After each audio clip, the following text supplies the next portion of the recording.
안녕하십니까. 홍한상 작가입니다. 자, 이번 시간에는 조총에 몸을 던진 여인 와카사 히메. 지금까지 이 한국에도 알려지지 않았던 사실인데요. 사실은 이 조총을 맺는 거는 기술자들도 있었지만은 이 조총에 자기의 몸을 던져서 희생한 여인이 있기 때문에 에 조총이 만들어진 겁니다. 지금 항구 보이시는 항구는 큐슈 남쪽에 있는 종자도 섬의 서지표라는 항구입니다. 1543년 9월 23일에 바로 이 항구에 포르투갈 배가 들어왔죠.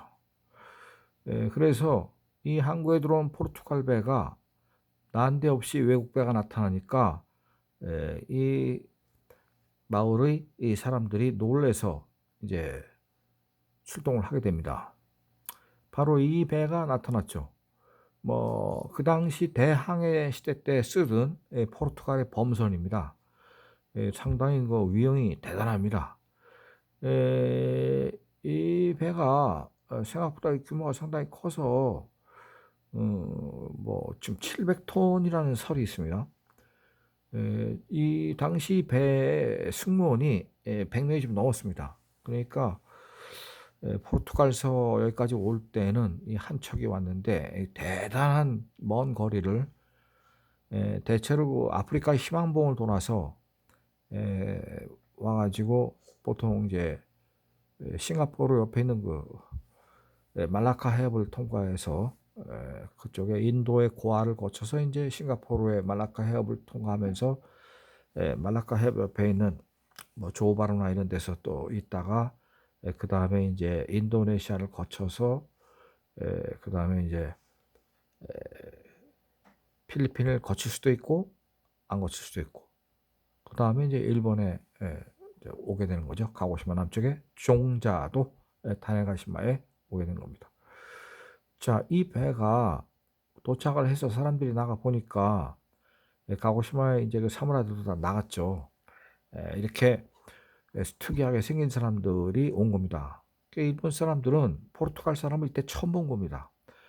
그래서 포르투갈 사람들을 가리켜서 홍모인, 검은 수염이 난 사람, 붉은 수염이 난 사람들, 홍모. 머리도 좀 약간 홍모, 붉은색이죠. 그래서 이제 봤는데 이제 신기하죠.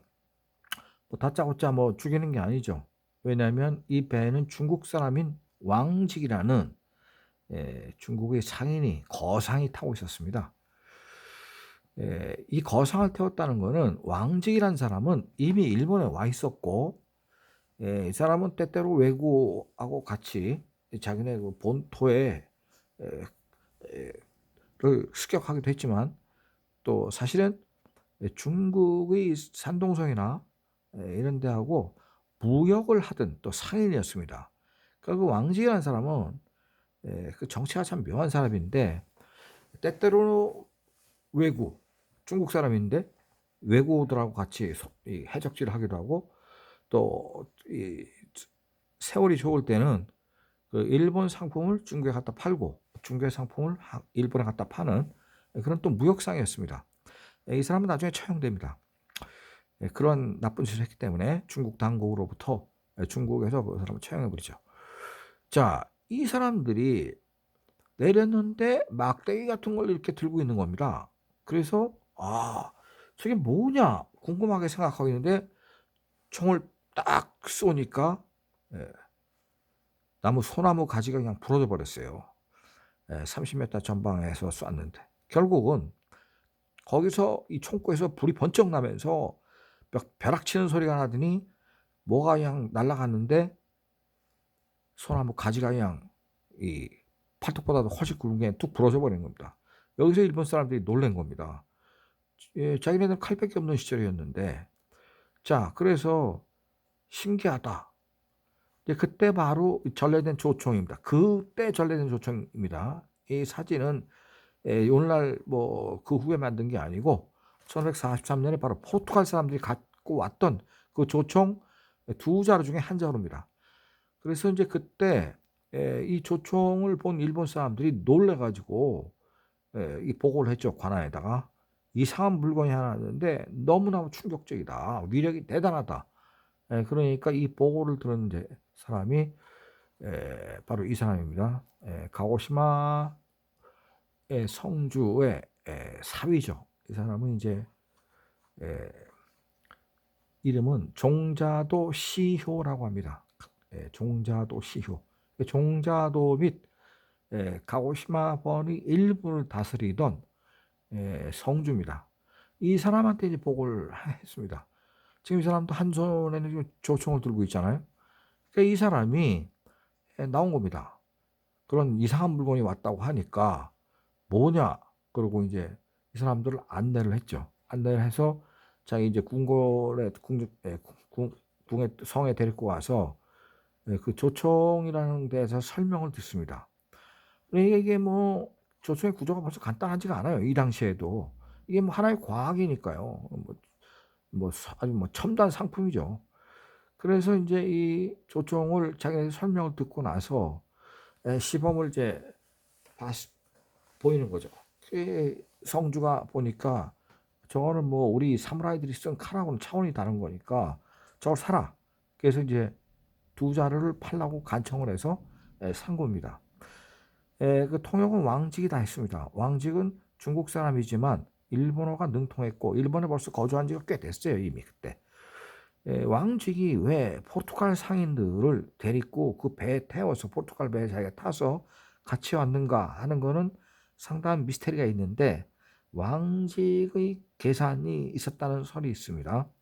그러니까 고가의 조총 두 자루를 팔 수 있기 때문에 왕직이 일부러 포르투갈 상인들을 안 냈다라는 거죠. 자, 그래서 이 총만 있어도 되는 게 아니라 탄환이 있어야 되죠. 이 탄환이 이제 납으로 만들었습니다. 그래서 이 나중에 발전되면 이게 39.5mm, 그러니까 3.9cm 정도의 큰 탄환이 있고 이렇게 작은 탄환 8.5cm 정도의 8.5cm, 이건 39.5cm, 이건 대포알이네요. 이건 대포알이고 이 조총이 그 짧은 총만 있는 게 아닙니다. 실제로 그 사카이시의 조총 박물관을 가보면 조총 길이가 2m 넘는 게 있습니다. 그건 뭐냐면 총이 아니라 거의 포의 수준입니다. 포. 그래서 처음에 전래됐을 때는 조총이 작았지만은 나중에 이제 개량이 되면서 이 조총의 길이가 길어져 갖고 사실상 그 포와 같은 역할을 하는 그런 조총들이 나오게 됩니다. 그러니까 우리가 할 때는 뭐 총이다 이렇게 생각을 하는데 총이 아니죠. 나중에는 대포가 되는 겁니다. 그래서 일본말로 총을 대포라고 합니다. 철포인데 사실상 포의 기능을 갖고 있는 큰 게 있습니다. 자, 그래서 이 종자도 시우라는 이 성주가 저 총을 이제 두 자루를 샀는데 아주 고가를 샀습니다. 그러니까 그 일본 쪽 사람들은 이제 은괴 8,000개, 이게 은괴가 하나가 벽돌장만한데 그걸 무려 8,000개를 주고 두 자루를 샀다라는 겁니다. 그러니까 지금 이 판 사람 입장에서는 뭐 어마어마하게 고가를 파는 겁니다. 아마 그렇게 비싸게 팔 수 있었기 때문에 왕직이 포르투갈 상인들을 일부러 안내해서 종자도로 데리고 왔을 겁니다. 왜냐하면 이제 종자도는 가고시마 번인데 가고시마 번은 1542년 같으면 1543년이면 상당히 강성한 번이거든요. 그리고 가고시마 번은 전 인구의 26%가 사무라이입니다. 그만큼 아주 경제력도 강하다는 얘기고 또한 또 무력도 강하게 하는데 아주 신경을 제일 많이 쓰는, 그러니까 일본 전국에 사무라이가 각 번이 뭐 260몇 개가 있지만은 그 번의 사무라이의 평균 그 퍼센테이지는 6%입니다. 6%. 그러니까 뭐 인구가 100만이어도 6만 명만 지금 사무라이인데 이 가고시마번만 예외적으로 무려 26%가 사무라이였습니다. 이 일본에 이런 번이 없습니다. 저 센다이 번의 다테마 사무네가 있는 그 센다이 번 같은 경우가 22%로 두 번째로 그 사무라이가 많았는데 그러니까 2번이 강성할 수밖에 없죠. 또 가고시마는 그 사탕수수 무역이나 이런 거를 해가지고 중국과 교역을 해서 그 돈을 많이 번입니다. 자, 어쨌든 이 총을 샀습니다. 사가지고 아까 보신 대로 총을 뜯었죠. 두 자루를 샀는데 한 자루는 일단 이거는 잘 모셔놓고 나중에라도 또 이거 뜯어봐야 되니까 잘 모셔놓고 한 자루만, 그러니까 아까 사진에서 보신 그 한 자루가 바로 지금까지 그 보존이 되고 있는 겁니다. 나머지 한 자루는 저걸 뜯어서 분해를 해가지고 그 구조를 이제 살펴보려고 뜯었는데 상당히 이 구조가 복잡합니다. 여기 보면. 그래서 옛날에는 이 심지를 붙여가지고 이 총이 심지가 타들어가면서 그 열이 공이를 자극을 해가지고 공이가 총알을 때려서 이 총알이 발사되는 이런 구조인데 이게 아주 뭐 간단하지 않죠.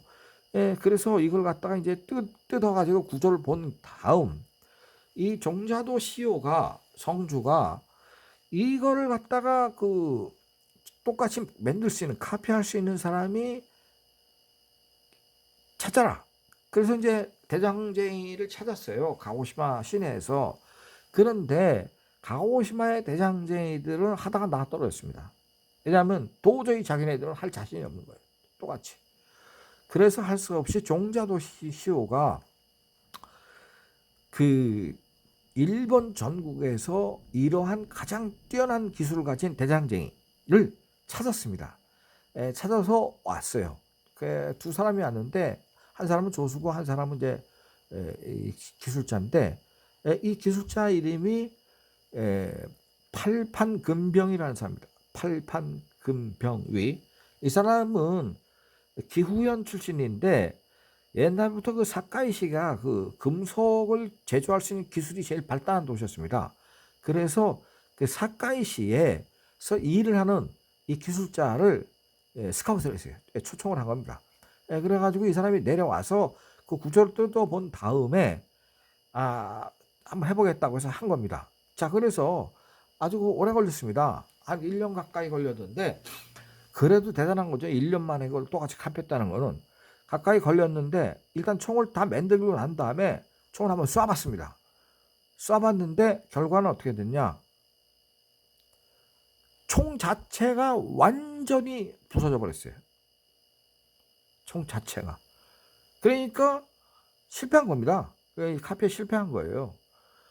문제는 이게 골치 아픈 겁니다. 이때부터. 왜냐하면 두 자루를 샀는데 한 자루는 일단 모셔놨고 한 자루를 자기가 지금 분해했는데 은괴 8,000개를 줬으면 이 총 한 자루 값이 은괴 4,000개를 주고 산 겁니다. 어마어마한 고가를 샀는데 이게 폭발을 해버린 거예요. 그래서 왜 폭발했나 이유를 조사해 봤더니 이 총이 이 심지가 쭉 타서 들어가면서 여기에 이제 심지가 이 화약을 이 속에 이제 화약이 있으니까 화약을 갖다가 태우면서 그 화약이 팍 터지면서 공이를 자극했고 공이가 이 탄환을 때려서 이게 총알이 나가야 되는데 이 속에서 공이가 때림과 동시에 이 총 자체가 폭발해 버렸다고.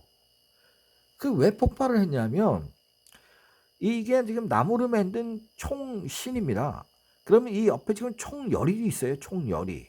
그럼 이건 금속이고 나무인데 금속과 나무가 이 한 몸이 될 수 있도록 이 나사로 전부 이걸 연결을 해놨다고.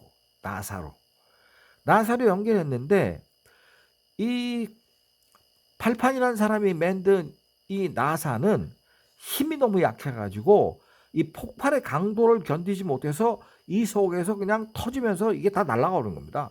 이 나무로 된 이 총신이. 그래서 이게 총알이 나가지도 않고 그냥 총 자체가 폭발해버린 거예요. 그러니까 이 사람이 이제 골치 아픈 겁니다. 기술자로 왔는데 이걸 무려 비싼 은괴 4,000개를 주고 성주가 특별히 지시를 해서 했는데 총 자체가 부서질지는 모르는 거죠.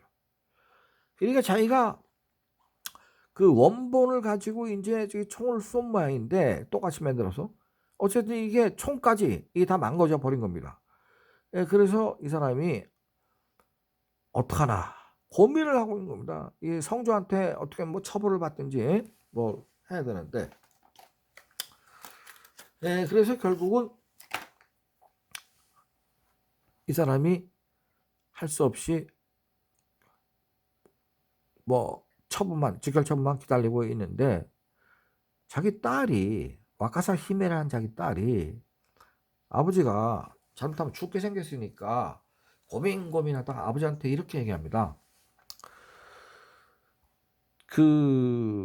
듣자 하니 이 포르투갈베이 선장이 총 한 자를 또 가지고 있다고 합니다. 그래서 그 총을 팔라고 졸르자고. 그런데 이제 문제는 자기가 돈이 없잖아요. 성주한테 다시 은괴 4,000개 받아야 되는데 그만한, 성주도 지금 그만한 돈이 없는 게 너무 큰 돈이니까. 그래서 결국은 와카사 히메가 이 선장을 만납니다. 만나가지고 내가 당신에게 몸을 바치겠다고. 당신이 총만 주면.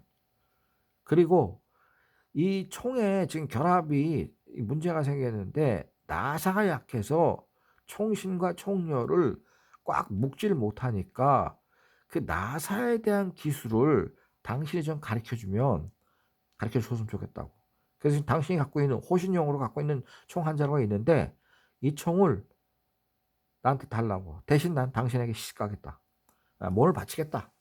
뭐 이 사람이 지금 뭐 선장쯤 되면 이미 다 결혼해서 왔을 건데, 그러니까 이제 이 사람이 고민하다가 와카사 히메가 뭐 얼굴이 좀 뭐 괜찮게 생겼는지 결국은 그 딸을 받기로 하고, 와카사 히메를 자기 마누라를 삼기로 하고 자기가 갖고 있던 총을 준 겁니다. 선장이 자기 총을 줬다는 거는 함선에서 총이 없으면 즉결 처분할 수 없으니까요. 지휘하는 데 좀 문제가 있었겠지만 이 사람 남대로 결심을 한 겁니다. 이 사람 이름이 나와 있더라고 보니까 비토리온가 뭐 어때. 그래서 이제 이 와카사 히메가 저 사람한테 이제 몸을 바치는 거죠. 요 사람은 와카사 히메는 그 그림이나 얼굴이나 이런 게 그림이라도 지금 존재를 하지 않고 있습니다. 그래서 알 수가 없는데 전에 만든 이 바로 이 조총전래에 대한 영화가 있습니다. 1980년도에 이 다이에이 영화사에서 만든데 그 영화 할 때 와카사 히메의 역할을 맡은 여자 주연 배우 얼굴입니다. 그래서 제가 그냥 대신 이 사진을 넣었는데, 어쨌든 이 포르투갈 선장도 상대 여자가 굉장히 뭐 좀 뭐 미모도 되고 하니까 뭐 자기도 그만한 모험을 한 거 아니겠어요? 자기 총을 줘가면서. 그러니까 뭐 굉장히 미인이었을 거라고 추측합니다. 그래서 이제 결국은 선장의 총을 자기 아버지한테 줘서 자기 아버지가 그 나사의 기술을 확보하지 않으면 그 나사가 아마 총 안에 무슨 뭐 한두 개, 두세 개 들어간 게 아닐 겁니다. 이 총의 길이가 적어도 뭐 한 1m 가까이 되기 때문에 그 총신을 꽉 조일 수 있도록 하려면 나사는 많이 들어갈 것이고 이 연결 부위에 나사가 많을 텐데, 사실은 제가 요번에 이것 때문에 나사를 공부해 보니까 이 나사 기술이 모든 공업 제품의 아주 기초라는 걸 제가 요번에 알았어요. 그래서 이 나사를 잘 만드는 게 굉장히 어려운 일이더라고요, 보니까. 나사가 이 강철 중에서도 아주 특수강이어야 되더라고요. 그래서 그래야 이 대포를 만들다든지 이럴 때도 나사가 다 들어가야 되는데 이 대포의 알이 발사될 때의 충격이 어마어마하게 강하기 때문에 그 나사의 질이 아주 뛰어나지 않으면 그게 되지 않더라고요. 그런데 예를 들면 굴착기라든지 이 터널 파는 뭐 트럭이라든지 이런 중공업 장비에서는 나사가, 작은 나사는 뭐 깨알같이 작은 나사도 있지만 긴 나사는 나사 길이가 뭐 2m, 3m씩 되고 이런 아주 강력한 나사들이 있더라고요. 그래서 서양에서도 나사의 기술이 발전하기 시작한 거는 1800년대 이후나 돼서 발전하기 시작해 갖고 나사의 기술이 완전히 성공해서 정착한 거는 1957년경이더라고요. 뜻밖에도. 이 나사를 조사하면 그렇더라고요. 그러니까 이 나사가 총알은 잘 만들고 총신이나 총열도 다 잘 만들었는데 연결하는 힘이 약하니까 나사가 약하니까 그 총이 망가진 거예요. 그래서 자기 아버지가 이 나사에 대한 기술을 이 포르투갈 선장을 자기 딸을 바치면서 기술을 확보해 가지고 결국은 그 조총을 만드는 데 성공을 합니다. 자, 문제는 이 여자는 이제 포르투갈 선장하고 당분간 동거를 했어요, 이 종자도에서. 예, 그런데 어느 날 이 선장이 떠나가 버린 겁니다. 그래서 선장은 배를 타고 다시 이 포르투갈로 돌아가 버렸습니다. 지금 여기에 대해 설이 두 가지가 있던데, 이 사람과 결혼을 했기 때문에 싱가포르까지 따라갔다, 이 여자가. 그리고 애도 하나 낳고 따라갔다는 설도 있고, 또 한 가지 설은 이 여자는 여기 남고 선장이 다시 돌아오마 해서 종자도에서 기다리다가 죽었다라는 설이 있습니다. 그런데 어쨌든 이 와카사 히메라는 이 여자는 이 선장에게 일단 몸을 완전히 바친 버린 겁니다. 그래서 이제 결국 선장은 떠나갔는데, 뭐 어느 게 정설인지 모르겠지만 1년 후에 선장이 돌아왔답니다. 1년 후에. 그런데 와카사 히메 이 여자는 선장이 오지 않을 것이라고 생각을 해서 기다리다가 자기 애를 데리고 이 절벽에서 투신 자살해 갖고 죽었다, 라는 설이 하나 있고요. 또 다른 설이 하나 있습니다. 자, 이게 바로 와카사 히메의 충효비입니다. 그리고 여기가 묘가 있습니다. 지금 요 꽃을 이렇게 꽂아놨는데, 그리고 여기 뒤에 지금 와카사 히메에 대한 그 사연을 설명하는 이 간판이 있습니다.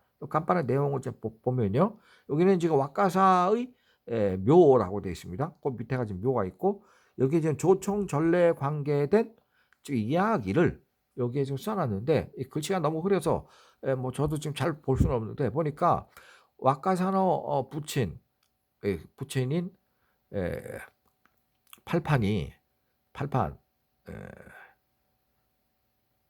팔판 금병이 청정이라는 사람이 문구 2년 1502년 경월에 태어난 사람이고, 그리고 이제 이 사람이 여기에 와서 살면서 이제 뭐 했는데, 뒤에 가면 글씨가 좀 자세히 보이니까요. 자, 요거는 철포 전래의 마스하루 비극, 철포 전래에 연결된 비극의 여성으로서 말해지고 있다. 와카사는 칼 단냐, 그러니까 칼 만든 대장쟁이 팔판 금병이 청정이 딸이다. 금병이는 포르투갈인으로부터 구입했던, 이게 이제 포르투갈인이 바로 이 선장입니다. 화승총의 국산화에 고심했는데, 총신의 테모토의 총신의 몸 부분의 완전한 내지, 그러니까 이 내지란 말이 나사란 말입니다. 나사. 우리 나사를 찌리노 갖다가 만드는 것이 잘 이해가 되지 않아서 포르투갈인에게 뭐 보내줬다. 결국 이제 그 몸을 줬다는 얘기죠. 그러니까 포르투갈 사람은, 이 선장은 와카사를 첩으로 만들어서 만드는 것을 교환 조건으로 제시했다는 거예요. 그러니까 이 여자가 처음부터 그런 건 아닌데, 조건으로 이제 네가 나한테 몸을 주면 내가 이 나사에 대한 기술을 가르쳐 주겠다는 겁니다. 그래서 이 포르투갈 사람은 와카사를 첩으로 만드는 교환 조건을 냈고, 와카사는 그 뜻을 받아가지고 결국은 처가 되는 것을 받아들였다. 이러한 슬픈 염원의 국산철보 일본의 총이 완성되었다. 와카사는 그 후 싱가포르까지는 갔었다. 싱가포르까지는 갔었대요. 싱가포르까지는. 그런데 외국에서의 생활이 잘 되지가 않아서 그 다음에 1543년에 다시 종자도로 돌아왔고, 이후 외국에는 가지 않았다고 전해진다라는 거죠. 그러니까 이제 요게 만약에 리얼 팩트 사실이라면, 싱가포르까지는 이제 선장하고 같이 가서 살았는데, 싱가포르에서 생활해서 뭔가 문제가 생긴 거죠.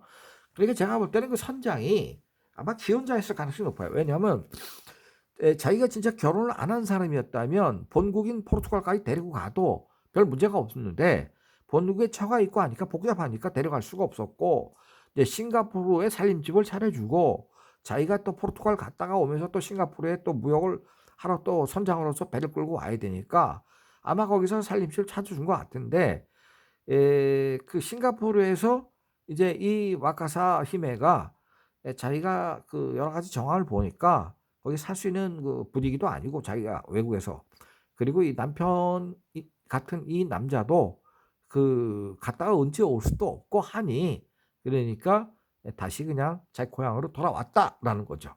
결론적으로 얘기하면 어쨌든 이 와카사 히메는 자기 아버지 총을 만들다 실패한 이 총이 폭발해 버린 바람에 실패한 거에 대한 그 아버지의 어떤 처벌 혹은 그런 것 때문에 자기가 몸을 던진 거죠. 이 총에 대해서 총을 만들 수 있도록.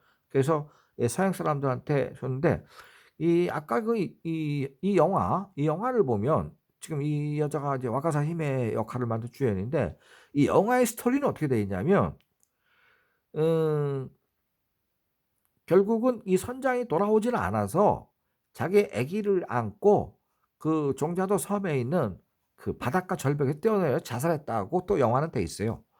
그러니까 뭐 영화라는 건 또 뭐 다분히 소설적인 픽션적인 요소가 들어가 있는 거니까 뭐 이럴 가능성도 있지만 일단 이 지금 종자도의 이 와카사 히메의 무덤에 있는 이 내용은 뭐 이거는 뭐 거짓말이 아니라고 저는 생각을 합니다. 그러니까 아마 이거이 맞을 거다. 그런데 일본 사람은 이 비극적인 얘기는 좀 안 쓰려고 그래요. 그러니까 죽었다고도 가정할 수 있겠죠. 이렇게 너무 슬픈 얘기에 대해서는 아주 까놓고 그 비극적인 얘기 쓰지 않거든요. 자, 그래서 일본 조총전래에 얽힌 또 하나의 히스토리. 어쨌든 이 여자가 없었으면은 일본의 조총이 완성을 못한 거죠. 예. 그리고 자기 아버지도 처벌받았을 가능성이 많고. 자, 그래서 조총에 숨겨진 또 다른 이야기를 하나 말씀을 드렸습니다. 뭐 조금 좀 슬프지만은 나름대로 또 뭐 재미있고 참 일본인다운 얘기네요. 우리하고는 좀 많이 틀리네요. 예, 정서가. 예, 감사합니다. 예.